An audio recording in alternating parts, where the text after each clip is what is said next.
सुप्रभातम बच्चों। आज पंचम पाठ है, पांचवा पाठ। जननी तुल्ये वत्सला। जननी अर्थात माता, तुल्य समान, वत्सला प्रेम। जो माता का प्रेम है वो सभी के लिए समान होता है। इस पाठ को समझेंगे। जो ये पाठ है ये महाभारत से लिया गया है। महाभारत का वन पर्व है। जिस प्रकार आपकी किताब में चैप्टर होते हैं उसी प्रकार से वहाँ पर वन पर्व है।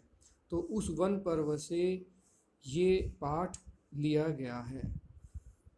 इस पाठ में बताया गया है कि जो माँ है वो माँ का प्रेम सभी बच्चों के प्रति एक समान होता है, और जो कमज़ोर बच्चा होता है उसके प्रति तो बहुत ज़्यादा प्रेम होता है। दूसरा ये बताया गया है कि हमें माँ के समान सभी प्राणियों के साथ एक जैसा व्यवहार करना चाहिए, किसी भी प्राणी को नहीं सताना चाहिए। यहाँ आप चित्र देख रहे हैं। इस चित्र में एक किसान है और दो बैल है। एक बैल बिल्कुल कमज़ोर है और एक बैल बिल्कुल ठीक है। तो यहाँ पर जो किसान है, दो यहाँ बैल दिखाई दे रहा है कि ये जो बैल है बिल्कुल कमज़ोर है और ये किसान है।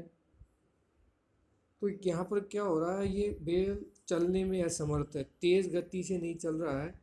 तो ये जो किसान है डंडे से इस बैल को चला रहा है, लेकिन क्या हुआ, ये जो बैल ये गिर गया। लेकिन फिर भी किसान को दया नहीं आई और बार बार इसको उठाने का प्रयास कर रहा है और गुस्सा कर रहा है।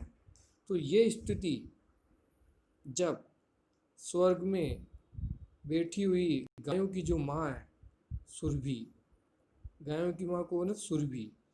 सुरभि जब ये देखती है तो उनकी आंखों में आंसू आ जाते हैं। ये सुरभि है, देखो सुरभि यहाँ पर है और सामने देवराज इंद्र हैं। तो जब सुरभि की आंखों में आंसू आ जाते हैं तो देवराज इंद्र पूछते हैं कि अरे सुरभि, आपकी आंखों में आंसू क्यों आ रहे हैं? तो बोलती है कि मेरा एक पुत्र है जो बहुत कमज़ोर है और उसे किसान परेशान कर रहा है, इसलिए मैं रो रही हूँ। तो देवराज इंद्र कहते हैं कि अरे तुम्हारे तो 1000 पुत्र हैं, तो एक पुत्र यदि दुखी है तो तुम्हें क्या मतलब है? तो सुरभि कह रही है कि माँ के लिए सभी पुत्र समान हैं, और जो पुत्र कमज़ोर होता है उसके लिए तो माँ सबसे ज़्यादा दुखी होती है। तो देवराज इंद्र बोलते हैं कि धन्य है सुरभि, आपका हमेशा कल्याण हो। और ये सुनकर जो देवराज इंद्र है वह बहुत तेज़ बारिश करते हैं। यहाँ पर बहुत तेज़ बारिश होती है और बारिश होने के कारण जो किसान है वहाँ से चला जाता है, और इस प्रकार जो बैल है इस बैल के प्राण बच जाते हैं।